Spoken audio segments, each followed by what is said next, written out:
대체적으로 징파도에 관해서 설명을 좀 마쳤습니다. 정리하자면 징파도의 역할, 그다음에 징파도에서 일어난 사건들, 징파도가 갖고 있는 여러 가지 기능에 관해서 설명을 드렸는데, 징파도는 단순한 나루가 아니라 세금 징수하는 곳이었고 영로상에 있었고, 그다음에 수세를 서울로 운반하는 출발점이었고, 서울에서부터 오는 진국이 머무는 종착역이었고, 그다음에 적이 침공하면 적을 막는 그런 관방의 역할도 하고 있었다. 그래서 징파도는 보다 더 중요한 기능을 가진 것으로 우리가 이해하고, 여기 관해서 좀 더 심도 있는 개발이 좀 필요하지 않은가, 그런 생각이 듭니다. 요즘에 와서 그 스토리텔링이라는 걸 많이 해요. 징파도에 제가 요즘 살펴드린 것은 원전 기록에 관한 것이, 이걸 가지고 어떻게 알맞게 이걸 이제 변용해서 우리 왕징에서 징파도를 관광 또는 무슨 사업 거점으로 삼을 수 있을 것인가를 앞으로 우리가 이제 의논하셔서 이 부분을 어떻게 좀 잘 활용할 수 있을 것인가를 좀 생각했으면 좋겠습니다. 양주에서는 한때 양주 사람인 임꺽정을 양주의 인물로 선정해가지고 활용해 본 적이 있어요. 임꺽정 쌀도 나왔었는데, 문헌을 조사해 보니까 임꺽정은 그냥 도둑놈이에요. 의적이 아니고. 그래서 쑥 들어가 버렸어요.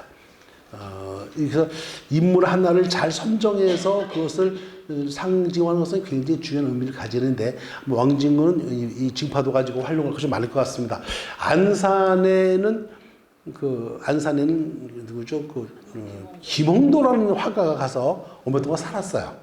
그러니까 안산에 김홍도를 지은 단원구라고 하는 구가 있습니다. 단원구. 김홍도 호가 단원이잖아요. 그렇죠? 근데 그 단원에 있는 고등학교 하나가 배 타고 수학여행 가다가 그 배 가라앉는 바람에 죽었어요. 그래가지고 안산 단원 그러면 이게 뭐지? 오히려 비극의 상징처럼 돼가지고 스토리텔링에 실패했는데, 우리 어쨌든 잘 개발해서 징파도를 좀 활용할 수 있었으면 좋겠다는 생각이 듭니다. 무등리에 보루가 있습니다. 고구려 보루인데, 이 보루는요, 다른 연천에는 많은 고구려 보루는 좀 다릅니다. 다른 보루들은 적을 막고 관찰하는 역할을 했는데, 이 무등리 보루는 그 역할이 보급창고예요. 보급창고. 그래서 각지에 있는 고구려 보루에다가 식량과 무기를 공급하는 역할을 했던 것입니다. 여기 이제 임진강 고구려 보루 숲길이라고 그래가지고, 여기 이제 그 사진자 여기 지금 보루가 발굴되는 모습들입니다. 고구려는 성을 쌓을 때 들여쌓기라는 거예요. 들여쌓기. 성을 직선으로 쌓지 않고 한 칸씩 물립니다. 뒤로. 물려서 이렇게 곡선을 만드는데, 왜 그렇게 할까요?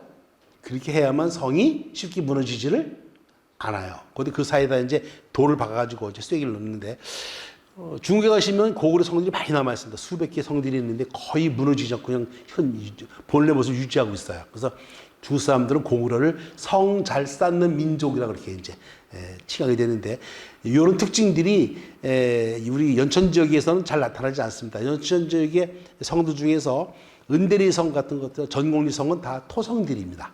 그러니까 이제 고구려 석성의 모습이 잘 나타나고, 당포성하고 호로고루에 잘 나타났는데, 호로고루 쪽에 보면 고구려 축성 기법이 잘 나타나고 있습니다.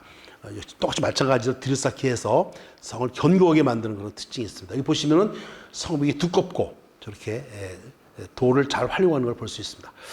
현재 남아있는 무등리 보루 일부분입니다. 규모가 크진 않습니다. 중대 정도가 수준했던 것으로 보이는데, 그럼에도 불구하고 이게 벌써 한 1100년 전의 성이 이렇게 아직도 남아있다고 하는 것은 고구려 축성의 우수함을 잘 보여주는 그런 부분들입니다. 같은 역시 마찬가지로 무등리 보루 일부분을 보여주는 것인데요. 무등리 보루에 관해서는 이제 1보루, 2보루를 이렇게 설명하서, 임진강의 서쪽 구릉에 1보루와 2보루가 있고, 1, 2보루의 거리는 직선 300m이기 때문에 서로 연관이 되어 있는 것으로 보입니다. 보루는 쉽게 말하면 이 역할이 이게 이제 오피에 같은 역할을 합니다. 적을 관찰하고 하는 그런 정찰하는 역할을 하고 있는데, 물론 방어도 하지만 보루성 자체가 방어에 적합하지는 않아요. 성이 규모가 작기 때문에. 이곳은 임진왜란 가는다는 유연 나루가 있어서 방어가 쉽고 주요 교통로를 통제할 수 있는 위치에 있다고 이렇게 설명합니다. 무등리 제1보루는 임진강 서안 구릉 장대봉 정상의 성벽 둘레 200m 정도의 평탄한 정상부와 완경사를 이루는 삼면이 구축되었다. 성벽 40m와 기둥구동 35개가 기둥구동이 발견됐다는 거예요. 성벽이 있고 성벽 안에 기둥구멍, 기둥을 세웠던 구멍이 있다는 것입니다. 그걸 뭘 말하는 걸까요? 기둥구멍이 있다는 뭘 말하는 거예요? 거기에 건물이 있었다는 것이죠. 건물. 근데 기둥구멍이 35개나 있어. 그럼 건물이 규모가 작지가 않았다는 거예요. 이제 이런 걸 가지고 우리 이 무등리 보루는 방어성이기보다는 보급을 위한 그 보급성이었다는 이제 설명이 가능해지는 것입니다. 이 안에서 소토와 목탄이 발견되었는데 목탄이 발견되었다면 뭘 말하죠?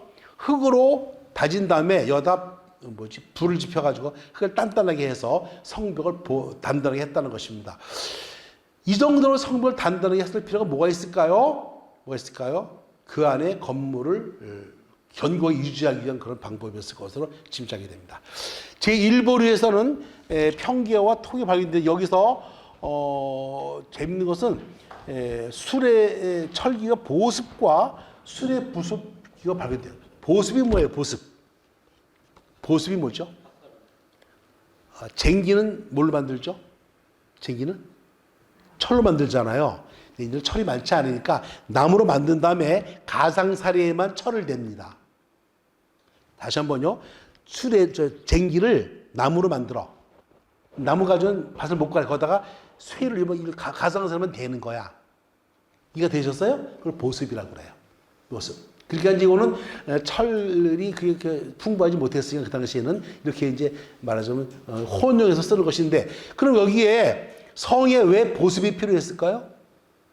그것은 농기구이니까 이 성을 주변에 농경을 했다는 것이고, 여기서 곡식을 거두어서 말하자면 식량으로 작업했음을 보여주는 것입니다. 제2보루는 더 문제가 되는데 이게 1보 좀 규모가 좀 작아요. 그런데 여기에서 뭐가 나왔냐면요. 2보루에서 고구려 토기, 기와 철기, 그 다음에 밑줄 그새에 탄화 곡물, 금속 찌꺼기들이 발견됐습니다. 탄화 곡물, 다량의 곡식이 여기에 저장되어 있었다는 거예요. 그리고 슬래그는 뭐죠? 슬래그는 철광석을 우리가 끓여서 철을 얻게 되는데 이때 찌꺼기를 슬래그라고 그래요. 그럼 여기 슬래그 나왔다면 여기서 소량이지만 용광로를 설치해서 철을 생산했음을 보여주는 겁니다. 이 가운데 주목되는 것은 투구가 하나 발견돼요. 투구와 상이 한 벌이 발견됩니다. 여기 바로 현재 남한 지역에서 확인되는 가장 완벽한 형태의 고구려 갑옷입니다.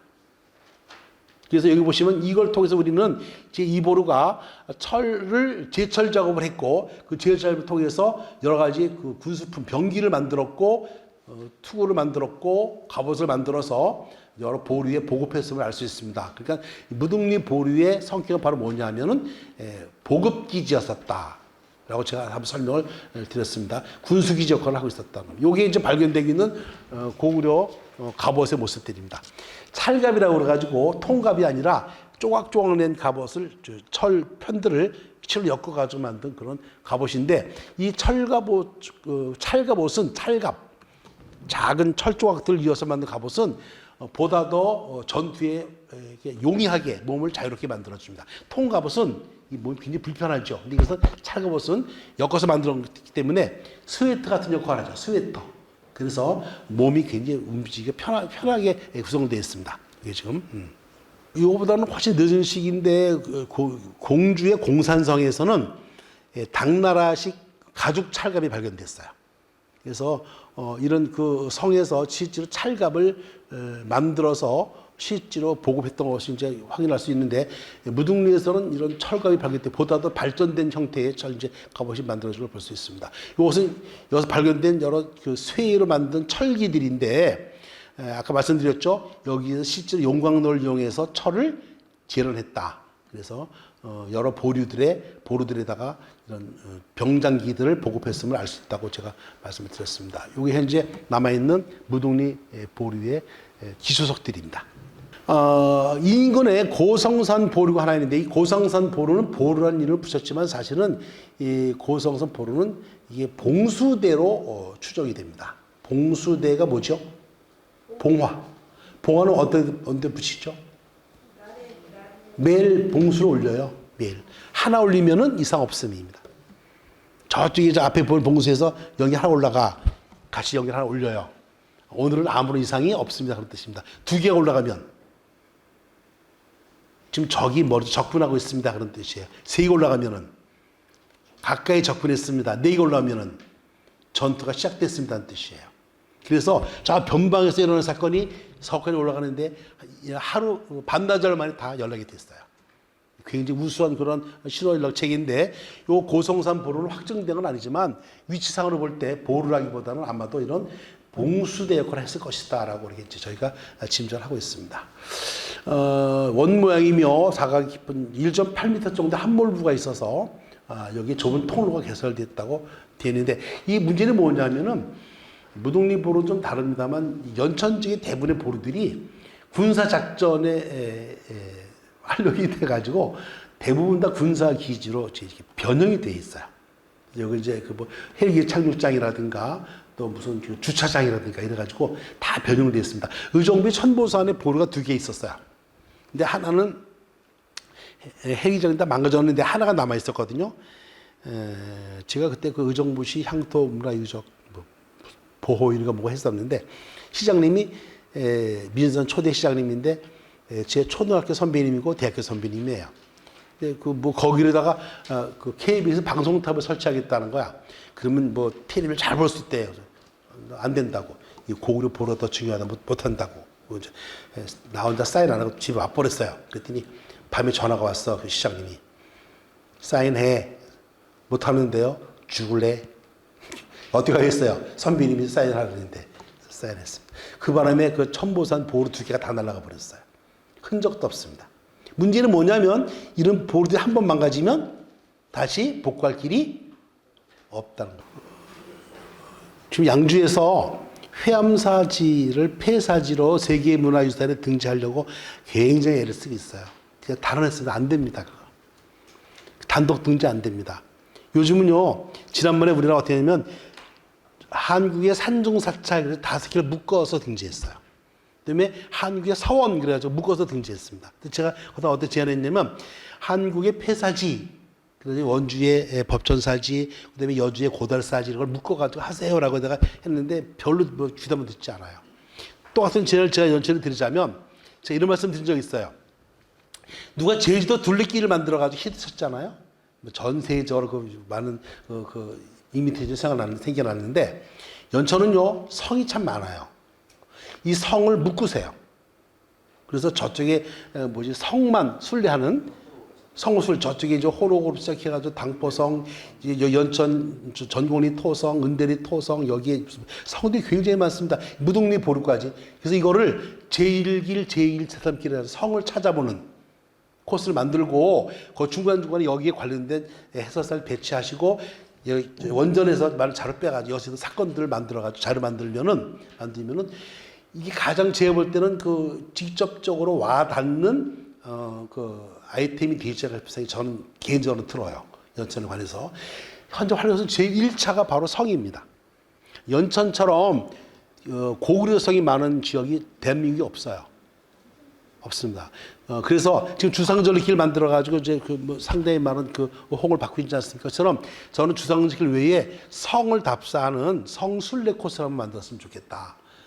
그래서 중간중간에 성마다 특징을 맞춰. 여기 같으면 고구려 찰갑을 입고 사진 찍어보는 그런 장소 만들고, 그렇죠? 그렇죠. 여기다 그 고구려 갑옷을 많이 만들어 놓고 그 갑옷 사진 찍어보는 거예요. 그런 식으로 해서 우리는 아마 그 굉장히 호응할 수 있을 것 같아요. 징파는 그 이제 정선나 신유한이 그 뱃놀이 했다 그러지 않습니까? 그거를 한번 잘 극화해 보세요. 거기서 그 당시의 고유모양대로 하고 그분들이 먹었을 것이 상상이 되는 해서 그 배를 타고 술 마시고 1시간 거리, 2시간 거리 이렇게 해가지고 한번 그 뱃놀이 코스를 만드는 것도 방법이 되지 않을까. 왕징에서는 그런 생각이 드는데 여기 접촉 지역이라 뭐 쉽지 않을 것 같긴 합니다만.